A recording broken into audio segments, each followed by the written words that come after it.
দুরন্ত স্বাস্থ্য দুরন্ত মন। শিশুরা আমাদের জীবনে আনন্দ, সুখ ও রং নিয়ে আসে। এই শিশুদের সুন্দরভাবে গড়ে তোলাই আমাদের প্রধান দায়িত্ব। স্বাগত জানাচ্ছি দুরন্ত স্বাস্থ্য ও দুরন্ত মন অনুষ্ঠানে। আজ আমরা কথা বলবো শিশুর ওপর বুলিংয়ের প্রভাব নিয়ে। এই বিষয়ে কথা বলার জন্য আমাদের সাথে আছেন শিশু মনোবিজ্ঞানী মোস্তাক ইমরান। স্যার, আপনাকে স্বাগত জানাচ্ছি। কেমন আছেন? জি, আমি ভালো আছি। আপনি কেমন আছেন? আমিও ভালো আছি। স্যার, বুলিং শব্দটার সাথে আমরা কম বেশি সবাই পরিচিত। এই বুলিং সম্পর্কে যদি একটু বিস্তারিত বলতেন। বুলিং বলতে আসলে একটি অপ্রত্যাশিত আচরণকে বোঝায়, যা একজন শিশু বা একজন ব্যক্তি অপর একজন ব্যক্তি বা একজন শিশুকে মানসিক, শারীরিক বা সামাজিকভাবে হেয় প্রতিপন্ন করার চেষ্টা করে।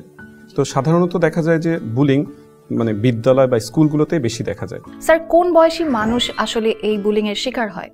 সাধারণত দেখা যায় যে সব বয়সী মানুষেরাই বুলিংয়ের শিকার হয়, কিন্তু বেশিরভাগ ক্ষেত্রে যারা শিশু, আমরা শিশু বলতে বোঝাচ্ছি 0 থেকে 18 বছর বয়স পর্যন্ত, সাধারণত দেখা যাচ্ছে যে যাদের বয়স এই বয়সসীমার মধ্যে, তাদের ক্ষেত্রে বুলিংয়ের প্রভাব বেশি দেখা যায়। কেন শিশুরা এই বুলিং এর শিকার হচ্ছে? আসলে অনেকগুলো কারণ রয়েছে, শিশুরা কি কারণে বুলিংয়ের শিকার হয়। সাধারণত দেখা যায় যে যদি আমরা পরিবার থেকে ধরি, পরিবার থেকেই বর্তমানে আমাদের মোরাল শিক্ষাগুলোকে শেখানো হচ্ছে না, বা একজন শিশু কিভাবে না বলতে হবে তা সে পারছে না।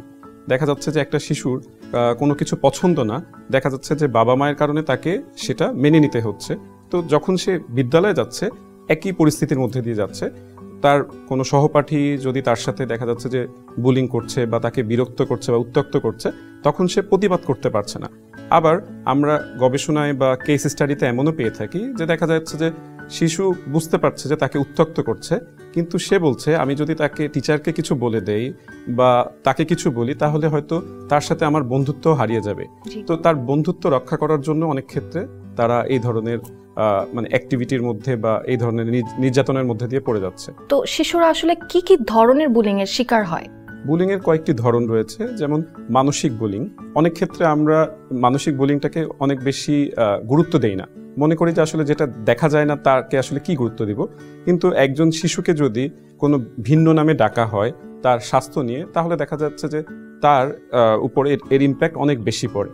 যেমন দেখা যাচ্ছে যে অনেককেই তার স্বাস্থ্য দেখে মোটা, চিকন এই ধরনের বিভিন্ন নামে বলা হয়। কিন্তু আমরা যদি ওই শিশুটার কথা চিন্তা করি, শিশুটা আস্তে আস্তে কিন্তু দেখা যাচ্ছে যে তার মধ্যে মানসিক সমস্যার মধ্যে পড়ে এবং সে নিজেকে গুটিয়ে ফেলে। তো অনেক ক্ষেত্রে আমরা মনে করি যে আমি একটা শব্দ বলছি বা একটা নাম ধরে বলছি, তো অন্য শিশুর কাছ থেকে হয়তো আমি প্রশংসা পাবো বা আমি সে অ্যাটেনশন পাবো। এই জন্য অনেক ক্ষেত্রেই অন্যান্য শিশুরা বা সহপাঠীরা তার সাথে এই ধরনের আচরণ করে ফেলে। তো এ তো গেল মানসিক জায়গা। আবার অনেক ক্ষেত্রে দেখা যাচ্ছে যে শারীরিকভাবেও বুলিংয়ের শিকার হয়। আমি যদি এই ক্ষেত্রে আমার একটি কেস স্টাডি বলি, তার বান্ধবীরা যখন তাকে বলে যে তুমি তো অনেক মোটা হয়ে যাচ্ছ আগে থেকে, তো সে বাসায় এসে মিউজিকের মাধ্যমে এক্সারসাইজ বা যেটাকে আমরা জুম্বা বলি, সেটা সে শুরু করে এবং দেখা যায় সেটা সে করতে করতে ঘুমের মধ্যেও সেটা করতে থাকে, এবং যার ফলে তার বডি মুভ হতে হতে সে দেখা যাচ্ছে যে ঠিক মতো করে হাঁটতে পারছে না, সে কোনো জায়গায় স্থিরভাবে দাঁড়াতেই পারে না, নানাবিধ দেখা যাচ্ছে যে শারীরিকভাবে সমস্যা হয়। আবার আমি আরেকটা কেসের কথা বলতে পারি যে দেখা যাচ্ছে যে সে খাওয়ার পরে হাত দিয়ে বমি করে ফেলে, যে আমি মনে হয় আরো মোটা হয়ে যাচ্ছি, কারণ আমার বন্ধুরা আমাকে ভিন্ন নামে ডাকছে। আরেকটা দিক বর্তমানে খুব বেশি দেখা যাচ্ছে, সেটা হচ্ছে সামাজিকভাবে বা ভার্চুয়ালি সোশ্যাল মিডিয়া, ফেসবুক বা হোয়াটসঅ্যাপ, এগুলোর মাধ্যমে আমরা এই বুলিং বা নির্যাতনের শিকার হয়ে থাকি। স্যার, আপনি বললেন একজন শিশুকে তার বন্ধুরা বিভিন্ন নামে ডাকছে, বুলিং করছে। পরিবার থেকেও কি বুলিং এর শিকার হয় শিশুরা? এর সূত্রপাতটা আসলে পরিবার থেকেই শুরু হয়, কারণ একজন শিশু জন্মের পর থেকে তার বাবা মায়ের সাথে বেশি সময় কাটায়। তো নৈতিক শিক্ষার জায়গাটাও কিন্তু পরিবার থেকেই আসে। দেখা যাচ্ছে যে অনেক সময় আমাদের কাজিনরা বা আমাদের যারা চাচা, মামা, মামি অনেক নামে আমাদেরকে ভিন্ন ভিন্ন নামে ডাকে, সেই তখন থেকেও কিন্তু বুলিংয়ের অনেক ক্ষেত্রে শুরু হয়। আবার দেখা যাচ্ছে যে আমাদের গায়ের রং দেখে অনেকভাবে কালো, ফর্সা, লম্বা, বেটে এই ধরনের টার্মগুলো যে নামের সাথে জুড়ে দেওয়া হয়, এই চর্চাটা কিন্তু পরিবার থেকেই শুরু হচ্ছে। এবং একজন শিশু যখন দেখছে তার পরিবারের সদস্যরা এই ধরনের অ্যাক্টিভিটি করছে, অনেক ক্ষেত্রে সে পরিবারের মধ্যে বুলিংয়ের শিকার হয়ে সে পরবর্তীতে কিন্তু বিদ্যালয়ে যে সে একই ধরনের কার্যক্রম কিন্তু করতে পারে অন্যদের সাথে। স্যার, শিশু যে বুলিংয়ের শিকার হচ্ছে, বাবা মা আসলে কিভাবে বুঝবেন?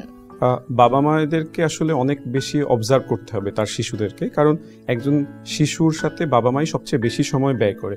শিশু বিদ্যালয় থেকে আসার পরে তার যদি দেখা যাচ্ছে যে সে খেলায় অংশগ্রহণ না করে অথবা নিজেকে রুমের মধ্যে অনেকটা বেশি সময় আবদ্ধ রাখে, বা দেখা যাচ্ছে যে সে মনমরা হয়ে বসে আছে, বা সে কোনো কিছু খেতে চাচ্ছে না, বা তার ঘুমের ব্যাঘাত ঘটছে, হয় বেশি ঘুমাচ্ছে অথবা কম ঘুমাচ্ছে, আবার খাবার ক্ষেত্রে দেখা যেতে পারে হয় বেশি খাচ্ছে অথবা কম খাচ্ছে, কোনো সামাজিক অনুষ্ঠানে যদি বেড়াতে যায় সেখানে সে মনমরা হয়ে বসে থাকছে, এই সব ক্ষেত্রে হয়তো বাবা মায়েরা বুঝতে পারে। এছাড়া অনেক ক্ষেত্রে বাবা মায়েরা বিদ্যালয় থেকেও কিন্তু শিক্ষকদের মাধ্যমেও কিন্তু শুনতে পারে এই বিষয়গুলো সম্পর্কে। স্যার, শিশুর মনে এই বুলিং এর কারণে কি কি ধরনের প্রভাব পড়তে পারে? শিশুর মধ্যে বুলিং এর কারণে কিন্তু মারাত্মক প্রভাব পড়ে। আমরা যদি প্রথমেই আসি যে তার মানসিক স্বাস্থ্যের উপরে প্রভাব ফেলে। একজন শিশু দেখা যাচ্ছে যে বিভিন্ন ধরনের তার মধ্যে রাগ, দেখা যাচ্ছে যে তার মধ্যে এতটাই রাগ হয় সে সেটা প্রকাশ করতে পারে না, এবং এই রাগটা পরবর্তীতে বাসায় এসে দেখাচ্ছে বা তার কোনো প্রিয় পোষা প্রাণীর উপরে দেখাচ্ছে, তার রাগের সে বহিঃপ্রকাশ ঘটছে। অথবা এমন হতে পারে সে নিজেকে গুটিয়ে নিতে পারে। সে দেখা যেত যে আগে পরীক্ষায় খুব ভালো ফলাফল করত বা সব ধরনের খেলাধুলায় অংশগ্রহণ করত, কিন্তু দেখা যাচ্ছে যে এখন সে নিজেকে আস্তে আস্তে গুটিয়ে ফেলছে। এবং অনেক ক্ষেত্রে আমাদের কাছে এই ধরনের কেস আসে যে তারা মোবাইলের প্রতি আসক্ত হয়ে পড়ে, মোবাইল গেমের প্রতি তারা আসক্ত হয়ে পড়ে নিজেকে মানে সবকিছু থেকে সরিয়ে রাখার জন্য। তো এ তো গেল মানসিক জায়গা থেকে। এছাড়া তাদের স্বাস্থ্যগত সমস্যাও হতে পারে। অনেক ক্ষেত্রে শিশুর মধ্যে বিভিন্ন ধরনের, আমরা যেটাকে বলি কগনিটিভ ডিসফাংশন, এই ধরনের অনেক ধরনের চিন্তা তৈরি হয়।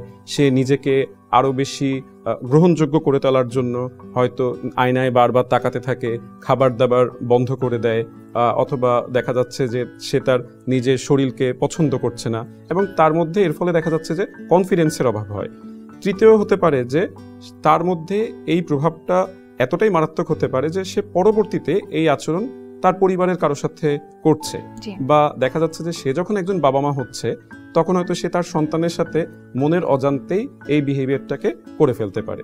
স্যার, বুলিং এর কারণে শিশুর উপর যে এই মানসিক ও শারীরিক প্রভাব পড়ছে, সেক্ষেত্রে বাবা মার করণীয় কি? বাবা মায়েদেরকে নিজেদের অনুভূতি নিয়ে কাজ করতে হবে। বর্তমানে দেখা যাচ্ছে যে বাবা মায়েরা তাদের সন্তানের সাথে খুব বেশি কোয়ালিটিফুল সময় ব্যয় করে না, যার ফলে তারা নিজেদের বিষয়গুলো শেয়ার করে না। একটা শিশু তার অনুভূতি কেমন হবে, সে কিভাবে অনুভূতিটাকে প্রকাশ করবে, এটা কিন্তু আপনি যেটা বললেন যে শিশুরা অনুকরণ প্রিয়, বাবা মায়ের কাছ থেকেই শিখবে। তাই বাবা মায়েদেরকে সারাদিনে কি করে আসছে, অফিস শেষে তার কেমন লেগেছে, এই অনুভূতিগুলো যখন শিশুর সাথে শেয়ার করবে, শিশুও কিন্তু নিজের অনুভূতিগুলোকে প্রকাশ করার জন্য শব্দ পাবে, সে কিভাবে নিজের মনের ভাষাটাকে প্রকাশ করতে পারবে, এই জায়গাটা শিশু বাবা মায়ের কাছ থেকে শিখতে পারবে। এরপরে যেটা আমরা বলতে পারি যে তাকে কিছু কৌশল তাকে শেখাতে হবে, কিভাবে একটা আমার যদি কোনো কাজ পছন্দ না হয় তাহলে আমি কিভাবে না বলতে পারি। আমি মনে কষ্ট পাচ্ছি কিন্তু অপর মানুষকে খুশি করার জন্য আমি হ্যাঁ বলছি, এই ধরনের পরিস্থিতি কিন্তু আমাদের শিশুদের অনেকাংশেই পড়তে হয়, কারণ বাবা মায়েদের কাছ থেকে তারা এই বিষয়টা শিখে আসে। আমি এখানে আরেকটা পয়েন্ট যুক্ত করতে চাই, শিশুদের মধ্যে অভাববোধও তৈরি করতে হবে আমাদেরকে। শিশুরা যা চাচ্ছে তাই পেয়ে যাচ্ছে, কিভাবে একটা সিচুয়েশনকে ফেস করতে হয় এই শিক্ষাটা শিশুরা পাচ্ছে না, যার ফলে তাদের মধ্যে একটা সিচুয়েশনকে ম্যানেজ করার বা আমরা যেটা বলি সেলফ রেগুলেশন, সেই ক্ষমতাটা তৈরি হচ্ছে না। আমরা যদি আমাদের ছোটবেলার কথা চিন্তা করি, যে আমরা ছোটবেলায় মাঠে যদি খেলতে যেতাম সেখানে অনেক ধরনের মারামারি হতো, আমাদের বাবা মায়েরা কিন্তু সেখানে কোনো ধরনের আমাদেরকে হেল্প করতো না, আমরাই সেখানে সমাধান করে আমরাই কিন্তু সেখান থেকে তাদের সাথে বন্ধু হয়ে আবার ফিরে আসতাম। স্যার, খুব সুন্দর একটা কথা বললেন। আমি যদি আমার ছোটবেলার একটা ঘটনা শেয়ার করি, আমাকে যখন কেউ বুলিং করেছিল তখন আমি যখন আমার মা বাবাকে বললাম, মা বাবা কিন্তু বলেছে তুমি ওর সাথে আর মিশো না। তো ওই পরিস্থিতিতে কিন্তু আমি একটু কনফিউজডই ছিলাম আসলে, কারণ সে তো আমার বন্ধু, তার সাথে তো আমি খেলতে চাই। এই ধরনের ঘটনা আসলে অহরহই ঘটছে আমাদের সাথে। আমি আমার একটি কেসের কথা এখানে বলতে চাচ্ছি। সে তার শিক্ষকের দ্বারা, বাসায় যে শিক্ষক পড়াতে আসতো শিক্ষকের দ্বারা নির্যাতনের শিকার হয়। তো সে যখন তার মাকে যে বলে, মা বলে যে না, তুমি একটা বাহানা করছো, তুমি পড়তে চাচ্ছ না, এই জন্য তুমি বাজে কথা বলছো। এই যে আমি একজন শিশু বিপদে পড়লে কিন্তু তার প্রথম সে যাওয়ার জায়গা হলো কিন্তু তার বাবা মা। তো আমাদেরকে আমাদের শিশুরা কি বলতে চাচ্ছে সেই জায়গাগুলোতে আমাদের তাদের কাছ থেকে শুনতে হবে, অ্যাক্টিভ লিসেনার হতে হবে। এবং হতে পারে আমার শিশুরও সেখানে ফল থাকতে পারে, কিন্তু সে যখন বলছে তখন আমি নিরপেক্ষভাবে সেই কথাটা মনোযোগী শ্রোতা হয়ে আমি শোনার চেষ্টা করব এবং পরবর্তীতে তাকে সাথে নিয়ে আমি সেটা সমাধানের চেষ্টা করব। একজন শিশু তো স্কুলে অনেকটা সময় কাটায়, সেক্ষেত্রে স্কুলের শিক্ষকের কি ভূমিকা হতে পারে? বাসার পরে কিন্তু একটা শিশু সবচেয়ে বেশি সময় কাটায় তার বিদ্যালয়ে, এবং তার বিদ্যালয়ে যারা শিক্ষক আছে তারাই কিন্তু তাকে দেখভাল করে। সেক্ষেত্রে তো অনেক ক্ষেত্রে দেখা যাচ্ছে যে আমাদের দেশে যে কনটেক্সটে দেখা যায়, কোনো কারণে হয়তো দুষ্টামির ছলে হয়তো আরেকজন শিশুকে ধাক্কা দিল, হয়তো দেখা যাচ্ছে যে বাকি সবাই হো হো করে হেসে উঠলো বা তালি দিয়ে উঠলো। অনেক ক্ষেত্রে দেখা যাচ্ছে যে এই শিশু একটা রেইনফোর্সমেন্ট বা একটা পুরস্কার পেল যে না, আমি যদি এই ধরনের আচরণ করি তাহলে দেখা যাচ্ছে যে অন্যরা আমাকে হাসি দিচ্ছে বা বাহবা দিচ্ছে। তো একজন শিক্ষক কিন্তু অনেকভাবেই একজন শিশুকে অবজার্ভ করতে পারে, শিশু খেলার মাঠে কি করছে, কোন কোন সাবজেক্ট বা কোন পিরিয়ডের সময় সে কি করছে, বা সে অন্যান্য শিক্ষকের সাথে আলোচনা করেও কিন্তু এই ধরনের বিষয়গুলো সম্পর্কে জানতে পারে, বা যদি কোনো ধরনের বিষয় দেখে খটকা হয় তার বাবা মাকে ডেকে কিন্তু তার সাথে খোলাখুলি এই বিষয়গুলো নিয়ে আলোচনা করতে পারে। স্যার, শিশু যেন বুলিং এর শিকার না হয় সেক্ষেত্রে আমি এটা আসলে কিভাবে প্রতিরোধ করতে পারি? এই ক্ষেত্রে আসলে আমরা দুইটা জায়গা নিয়ে কথা বলতে পারি।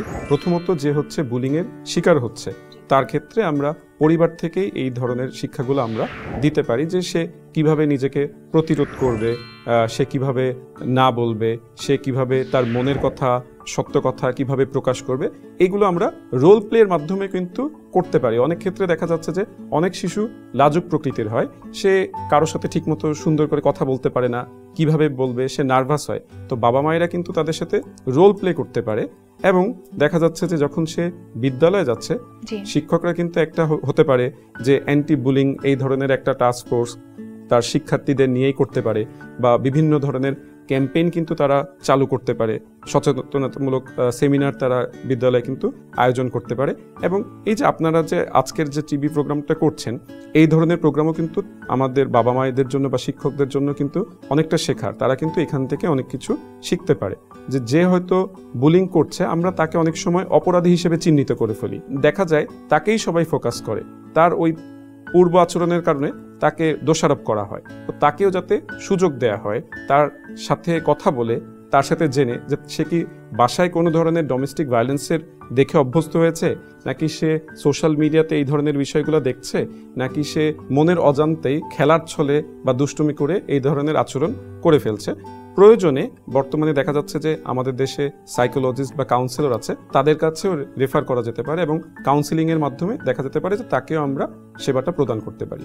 স্যার, এখন তো সোশ্যাল মিডিয়ার যুগ, খুব অল্প বয়সী শিশুরা হাতে ডিভাইস পেয়ে যাচ্ছে, সেক্ষেত্রে কিন্তু তারা সাইবার বুলিং এরও শিকার হয়। এক্ষেত্রে আপনার মতামত কি? এক্ষেত্রে আমার বাবা মায়েদের প্রথমে বলার যে বিষয়টা, যে আমরা যখন একজন শিশুকে একটা বিদ্যালয়ে ভর্তি করি, বিদ্যালয়ে কিন্তু আমরা আগে থেকে একটা রুটিন থাকে, কখন তার ক্লাস টেস্ট হবে, কখন অর্ধবার্ষিক পরীক্ষা হবে, কখন বার্ষিক পরীক্ষা হবে। তার মানে আমি যখন একটি মোবাইল ডিভাইস শিশুকে দিচ্ছি, তার প্রয়োজনীয়তা অপ্রয়োজনীয়তা, সে কতটুকু সময় ব্যবহার করবে, এটা কিন্তু আমাকে আগে থেকেই সেট করতে হবে। ইদানিং দেখা যাচ্ছে যে অনেকে ফেসবুক ব্যবহার না করে ইনস্টাগ্রামের প্রতি ঝুঁকছে, কারণ তার বাবা মা, সে বলছে যে আমার বাবা মা তো এখন ফেসবুকে, তাই আমি ফেসবুকে অনেক পোস্ট আমি করতে পারি না। বিশেষ করে টিনেজারদের ক্ষেত্রে কিন্তু এই বিষয়গুলো দেখা যাচ্ছে যে ইনস্টাগ্রামে আমার বাবা মা জানছে না। তো বাবা মায়েদেরকেও সচেতন হতে হবে। আমরা যেমন আগে বলতাম যে আপনি কম্পিউটারটা বা ল্যাপটপটা একটা রুমের মধ্যে যখন সেট করবেন, এমনভাবে সেট করবেন যাতে আপনি দেখতে পারেন শিশু কি করছে, যার মাধ্যমে বাবা মা কিন্তু মনিটর করতে পারবে শিশু কোন অ্যাপে যাচ্ছে, কোনো খারাপ ওয়েবসাইটে যাচ্ছে কিনা। এই বিষয়গুলো নিয়ে আসলে খোলামেলা আলোচনা করতে হবে, যে এই ধরনের ক্ষেত্রে কি হতে পারে, কোন অ্যাপটা তার জন্য উপযোগী না, যাতে শিশু লুকিয়ে, বাবা মাকে লুকিয়ে অন্য ধরনের কোনো অ্যাপের মধ্যে না যায়। এই বিষয়টাকে তার সাথে আলোচনা করতে হবে। স্যার, এই যে একজন শিশু বুলিং এর শিকার হচ্ছে, পরবর্তীতে কি কোনো জটিলতার সম্মুখীন হতে পারে? জি, অবশ্যই। শুরুতে অনেক ক্ষেত্রে এটা বোঝা না গেলেও এটার কিন্তু মারাত্মক প্রভাব শিশুর উপরে পড়তে পারে, এবং অনেক ক্ষেত্রে দেখা যাচ্ছে যে তাদের মধ্যে অ্যান্টি পার্সোনালিটি ডিসঅর্ডার তৈরি হতে পারে, এবং দেখা যেতে পারে যে সে অন্যকে ক্ষতি করার চেষ্টা করছে। তার মানে হলো হয় সে নিজেকে ক্ষতি করবে অথবা অন্যকে ক্ষতি করার চেষ্টা করবে। এই ধরনের পার্সোনালিটি ডিসঅর্ডার কিন্তু দেখা যায় বুলিং এর দীর্ঘতম প্রসেস হিসেবে। স্যার, আপনি যে এই পার্সোনালিটি ডিসঅর্ডার এবং অন্যান্য সমস্যার কথা বললেন, এগুলোর চিকিৎসা পদ্ধতি কি? এই ধরনের চিকিৎসার ক্ষেত্রে বাবা মায়েরা চাইলে একজন সাইকোলজিস্ট বা মনোবিজ্ঞানী বা একজন সাইকিয়াট্রিস্ট বা মনোচিকিৎসকের শরণাপন্ন হতে পারে। অনেক ক্ষেত্রে দেখা যাচ্ছে যে শুধুমাত্র কাউন্সেলিংয়ের দ্বারাও হয়তো শিশু এর থেকে পরিত্রাণ লাভ করতে পারে। আবার যদি আমরা পার্সোনালিটি ডিসঅর্ডার বা ওসিডি বা সূচিবায়ু এই ধরনের ডিসঅর্ডারের কথা বলি, সেক্ষেত্রে অনেক সময় শুধুমাত্র কাউন্সিলিং বা সাইকোথেরাপির মাধ্যমে এর পরিত্রাণ পাওয়া সম্ভব না। পাশাপাশি একজন মনোচিকিৎসকের মাধ্যমে কিছু মেডিসিনের তার প্রয়োজন হবে এবং এই মেডিসিনের মাধ্যমে হয়তো সে এই সমস্যা থেকে পরিত্রাণ পেতে পারে। স্যার, আমরা কি কি লক্ষণ দেখলে বুঝতে পারবো যে আমার মনোচিকিৎসক বা মনোবিজ্ঞানের কাছে যেতে হবে? তিনটা ক্ষেত্রে যদি আমরা দেখি যে আমার পরিবর্তন হয়, সেক্ষেত্রে আমার নিজের জন্য হতে পারে বা আমার সন্তানের জন্য, সে জায়গাটা আমরা বোঝার চেষ্টা করব। একটা হবে যে তার ঘুমের পরিবর্তন হবে, ঘুম হয় বেশি হবে অথবা দেখা যাচ্ছে যে ঘুম অনেক কম হবে। ঘুমের মধ্যে দেখা যাচ্ছে যে বিভিন্ন ধরনের আজে বাজে স্বপ্ন দেখছে, তো ঘুমের মধ্যে একটা চরম ইম্প্যাক্ট পড়ে। দ্বিতীয় হবে তার খাবারের অভ্যাস, সে হয়তো অনেক বেশি খাচ্ছে অথবা অনেক কম খাচ্ছে, মানে সে কি খাচ্ছে সে মাইন্ডফুলি খাচ্ছে না। এর ফলে দেখা যাচ্ছে যে সে ঠিকমতো খাবার গ্রহণও করছে না, আবার সে অনেক বেশি স্বাস্থ্যবান হয়ে যেতে পারে বা অনেক বেশি মানে রোগা হয়ে যেতে পারে। এবং তৃতীয় ক্ষেত্রে হয় যে জীবন অবস্থায় পরিবর্তন আসে, সে হয়তো তার নাম জিজ্ঞেস করলে বা চশমাটা কোথায় রেখেছে, কলমটা কোথায় রেখেছে, পেন্সিলটা কোথায় রেখেছে, সে ঠিকমতো ফাংশনালি অ্যান্সার দিতে পারছে না। তার মানে তার অ্যাটেনশন স্প্যানের মধ্যে প্রবলেম হয়। এই তিনটা ক্ষেত্রে যদি দেখা যায় তাহলে আমরা হয়তো বুঝতে পারবো যে তার মধ্যে কোনো ধরনের মানসিক সমস্যা হচ্ছে এবং তাকে একজন আমরা সাইকোলজিস্ট বা মনোচিকিৎসকের কাছে শরণাপন্ন হতে পারি। স্যার, আমরা যে এই বুলিং এর শিকার হচ্ছি, এর থেকে মুক্তির উপায় কি? আমি এই ক্ষেত্রে বলবো যে 3 ক্ষেত্রে আমরা কাজ করতে পারি। প্রথমত, বাবা মায়েদের করণীয় কি? বাবা মায়েদেরকে তার সন্তানের একজন ভালো বন্ধু হিসেবে নিজেকে তুলে ধরতে হবে এবং সন্তানের সাথে তার নিজের মনের কথা খুলে বলতে হবে। তাহলে দেখা যাবে যে তার সন্তানও তার বিষয়গুলো বাবা মায়ের সাথে শেয়ার করবে। আমরা যে এক ঘুড়ি উড়াই, আমরা তো আগে অনেক ছোটবেলায় ঘুড়ি উড়াতাম, তো মাঝে মাঝে ঘুড়ির মতো সন্তানদেরকে মাঝে মাঝে নাটাই দিয়ে ছাড়তে হবে, আবার মাঝে মাঝে সেখানে টেনে ধরতে হবে। দ্বিতীয় ক্ষেত্রে বিদ্যালয়ের এখানে অনেক বেশি করণীয়। বিদ্যালয়ে দেখা যাচ্ছে যে শিশু যেহেতু বেশি সময় ব্যয় করছে, শিক্ষকদেরকে এই জন্য বিভিন্ন ধরনের কর্মশালা আয়োজন করতে হবে। অন্যান্য শিক্ষার্থীদেরকে নিয়ে কোনো একটি কমিটি গঠন করা যেতে পারে যারা হয়তো এই ধরনের প্রতিরোধমূলক আচরণ করবে। এবং শিক্ষকদের ক্ষেত্রে আমার বলার প্রয়োজন যে তারা যাতে অন্য একজন শিশুর কথা শুনেই সরাসরি একটি সিদ্ধান্ত পৌঁছে না যায়। অনেক ক্ষেত্রে যে বুলিং করেছে তার কথাও আমাদেরকে শুনতে হবে, তার পিছনের ব্যাকগ্রাউন্ডও আমাদেরকে জানতে হবে। এবং তৃতীয় ক্ষেত্রে সামাজিক জায়গা থেকে আমরা বলতে চাই যে আমাদের দেশ বা সরকার বা রাষ্ট্রের অনেক বেশি করণীয়। এই ক্ষেত্রে আমরা এই ধরনের বিভিন্ন প্রোগ্রাম, আজকের মতো আমরা বিভিন্ন ধরনের প্রোগ্রাম আয়োজন করতে পারি, বিভিন্ন ধরনের সেমিনার অনুষ্ঠান আয়োজন করতে পারি এবং আমরা পত্রপত্রিকায় এই বিষয়ে আরও বেশি লেখালেখি করতে পারি। স্যার, আজকে আমরা বুলিং এর প্রভাব সম্পর্কে অনেক গুরুত্বপূর্ণ তথ্য জানলাম। আশা করি এগুলো আমাদের কাজে লাগবে। আপনাকে অসংখ্য ধন্যবাদ আমাদেরকে সময় দেবার জন্য। আপনাদেরও ধন্যবাদ এমন চমৎকার একটি আয়োজন করার জন্য। আজ এ পর্যন্তই। কথা হলো শিশুর উপর বুলিং এর প্রভাব নিয়ে। আগামী পর্বে আবার দেখা হবে নতুন কোনো অতিথির সাথে নতুন কোনো বিষয় নিয়ে। ততক্ষণ পর্যন্ত ভালো থাকুন, সুস্থ থাকুন এবং শিশুদের যত্নে রাখুন।